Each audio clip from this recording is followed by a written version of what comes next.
Hello, this is Chloe Blingit, and I will be going over the top 10 best-selling cards within the Pokemon TCG set Obsidian Flames.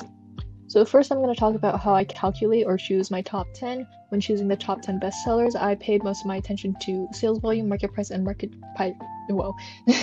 When choosing the top 10, I pay most of my attention to sales volume, market price changes, and I try to strike a balance between these three.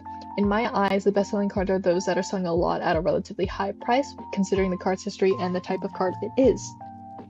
So in order to calculate this, I looked at the top 15 most popular on price charting, and the top 15 best-selling on TCG Player related to this set. So in this case, it's Obsidian Flames. And then from there, I took all the cards from the ones collected and ranked them all based on price point, price change, and sales volume individually. From there, I calculated the final ranking using a point system, with first place getting the most points and last place getting the least amount of points, 1 point, based on their placements in each individual category, and then I totaled those points to get my top 10 final scores. Yeah.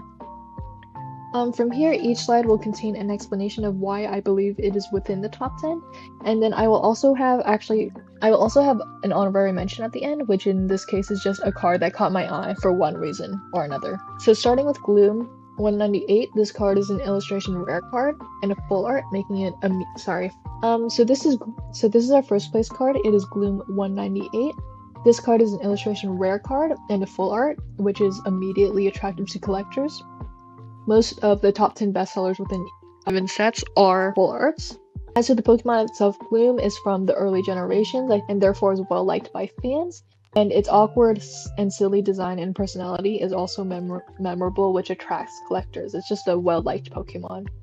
In terms of this artwork, we have a high-quality artwork with a lot of detail and unique background and concept, and vibrant color palette, which makes it attractive to fans and collectors. So fans and collectors just really like the artwork of this card, which makes it up here. Yeah. Our second place card, as you'll notice, even though I just pointed out that a lot of the top 10 is usually full arts, is not a full art. This is Charizard EX 125.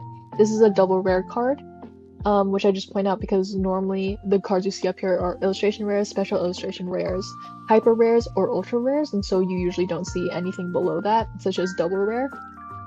In terms of the Pokemon, Charizard is arguably the most popular full starter evolution within the franchise, since it's from Gen 1 and it has a constant presence within the anime and the video games.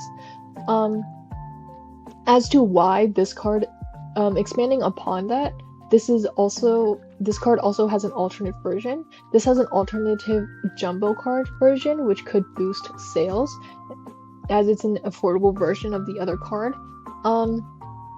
Essentially, a card having an alternate version can boost the popularity of all versions of the card, and so that's kind of what's happening here. This is also a more affordable version of the other Charizard cards in the deck, as there are other Charizard cards in the deck, as you are about to see. In our third place placement, this is Charizard EX 215. This is an ultra rare card, which is a relatively high rarity tier that attracts collectors, and this is, like I said before, our Charizard card, which is arguably the most popular full starter evolution within the franchise. The art style of this card, the art style of the card indicates a high value card to collectors, and so collectors will want this card. And although this isn't as cheap or as affordable as the other Charizard card in our second placement, which makes it not have as high of a sales volume, which is why it's below it. This is still an alternate version of rare, more expensive Charizard cards within the set. And so if you want a full art card if you want a full art Charizard card, but you are on kind of a tight budget, this is the one you would get. If you just want a Charizard card, period, and you're on a budget, then you would get the Charizard EX 125. And yeah. Moving on to number 4, this is Scissor 205. This card is an illustration rare card and a full art, which makes it immediately attractive to collectors, as pointed out before. In terms of the Pokemon, Scissor is a popular Pokemon among the fandom, being considered a long-time fan favorite and having a cult-like following. And in addition, this is just a really nice artwork for the card. It's a high-quality dynamic art with high attention to detail and a unique scene. It also highlights the strength and appeal of Scissor as a Pokemon. Our next card is Pidgeotto 208. This is another illustration rare and full art card, so collectors like it.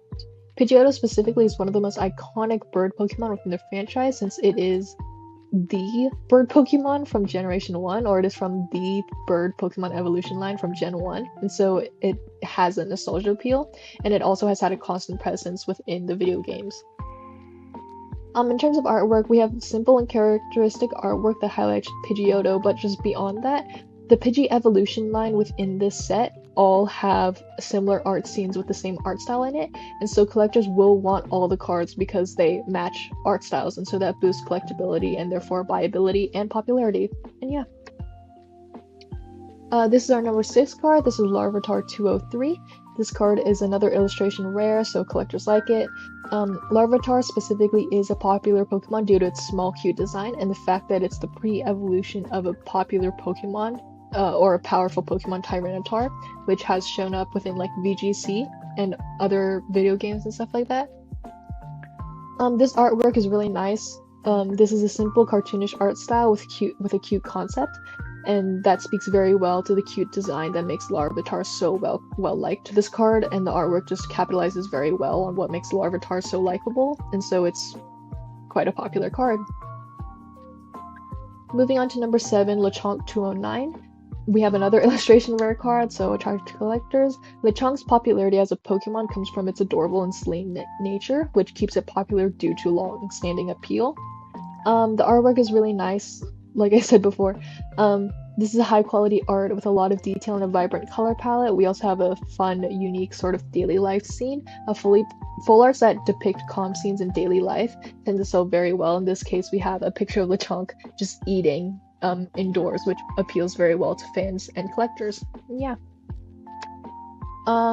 Next is Charizard EX 228. This is our number 8 card. This card is a hyper rare, so that indicates this card is one of the rarest of the sets, and it's meant to be one of the chase cards of this set.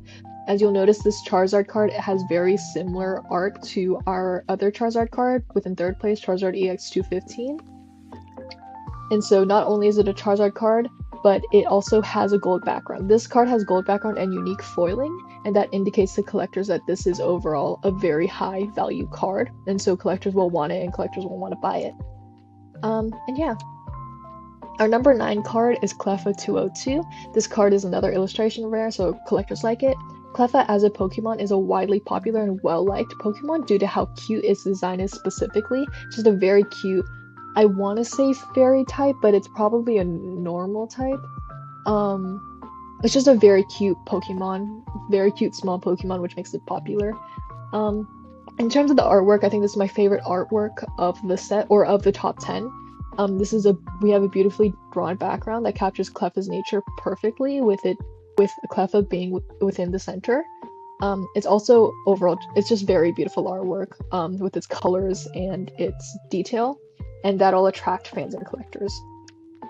Now we're at our number 10 card, Pidgeot EX 225, another illustration rare, so collectors like it. Pidgeot is also part of the iconic bird Pokemon evolution line from Gen 1.